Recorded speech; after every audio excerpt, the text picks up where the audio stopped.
this was sadly true at the tabernacle at Shiloh. The priests of the Lord were the two sons of Eli. Their names were Hophni and Phinehas. But back in 1 Samuel, the second chapter, verses 12 through 13, we are told that these two had no respect for the Lord or for their duties as priests. Wow. This is demonstrating how they disrespected the people and the sacrifices that they offered. The book of Leviticus gives very specific instructions for the zebach, or the sacrifice, that the Israelites were to follow. The process of offering a sacrifice was serious business. This ritual was designed so that God's chosen people could seek forgiveness and renew their relationship with him. Wow. There were strict guidelines for this ritual because it was symbolic. It was a symbolic act of me transferring my sin and guilt to this sacrificial animal. And according to Levitical law, when this meat was placed into this boiler, you were to let the fat burn on the altar. Wow. And most of the meat that was offered for the zebach, or the sacrifice, was returned to the person who made the sacrifice. But some of it had to be shared with the officiating priests, and this was Hophni and Phinehas. Eli's sons were to oversee this ritual and offer spiritual guidance. Wow. Instead, they sent their servants to demand the sacrificial meat from the offerers, all of it. Wow. Even though the people would beg them not to remove the sacrifice until the fat was burned, they still did it anyway. The servants would actually bully them into giving them this meat because Hophni and Phinehas wanted to roast it as opposed to having it boiled on the sacrificial altar. Wow. Many people left the tabernacle discouraged. Hophni and Phinehas treated the Lord's offering with contempt. They were also seducing the women who assisted at the tabernacle door. Wow. It's important to remember that as priests and leaders of the community, their disobedience and utter disregard for the Lord trickled down. So this is the reason why people are spiraling out of control. There's idol worship going on. People are forgetting about the laws that are laid out for them. These two priests were supposed to be spiritual guidance and helping people along, and they were doing the exact opposite. So amidst all this degradation and contempt, a woman prays for a son to be given back to God for lifelong service. The Israelites were in desperate need of someone who would respect and protect God's teachings and commandments. The birth of Samuel was not only a bright new beginning for Hannah, but marked a positive transition for the Israelite tribes. Samuel went on to be one of the greatest Hebrew prophets. He was also a priest and a judge.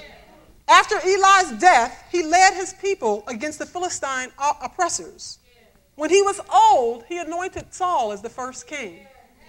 And he anointed David as Saul's successor. Samuel was recognized as one of the greatest leaders of Israel. Samuel, Hannah's baby boy, the one she longed for years. Had she not suffered and prayed and cried for him, she might not have offered him for lifelong service to God. Everything happens for a reason. When Hannah offered her unconceived son, she hadn't conceived him yet, but she was already offering him back. She was not simply bargaining with God, because a lot of times that's what we think that she did. She was offering to partner with God to heal the current human condition. When we're praying, we must think of how our prayers and the answers can have impact in our family, in our community, and even have global impact.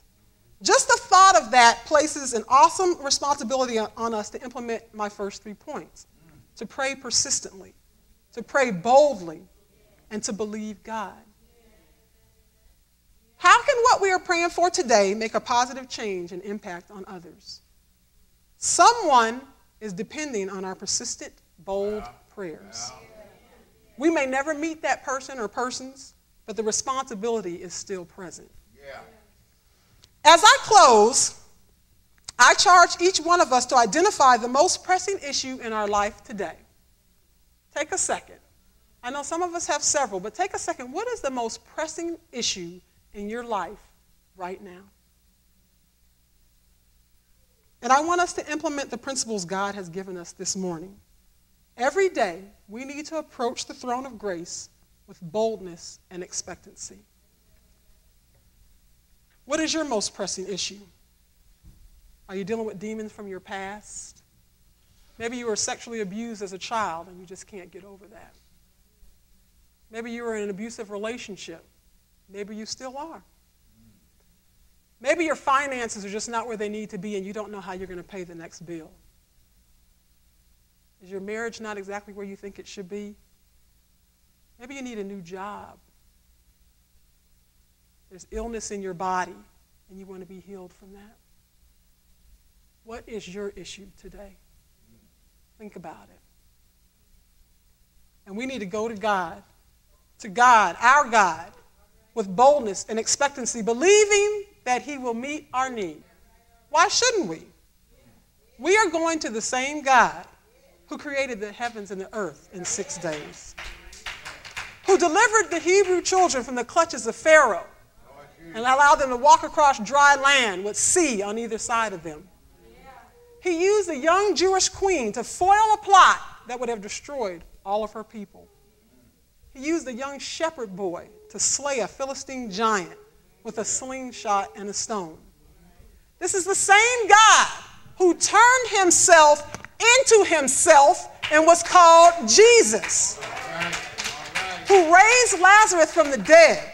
He turned water into wine. He cleansed lepers. He healed a paralyzed man. He calmed the storms of the sea with the wave of his hand and the sound of his voice. This is the same God that we're going to who casted out demons. He fed 5,000 hungry men and their family. This is the same God. The same God who hung on a cross so that I could be here today and so that you could be here today. This is the same God who woke us up this morning. This is the same God who watches out for us every day, watches out for our children. Personalize it. What has he done for you? This is the same God who cured someone's cancer, the same God who delivered you from the streets of drug abuse and drug dealing and alcoholism and brought you into the church.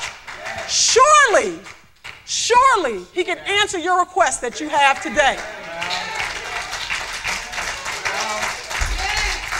Take your issues to him today. Take your issues to him every day. Don't get discouraged because he may not answer you for years, but continue to take your petition to the Lord. If your petition is that you want your father or your mother to be saved, their life literally is dependent on your consistent, persistent, bold prayers. Don't be afraid to do it. God bless you.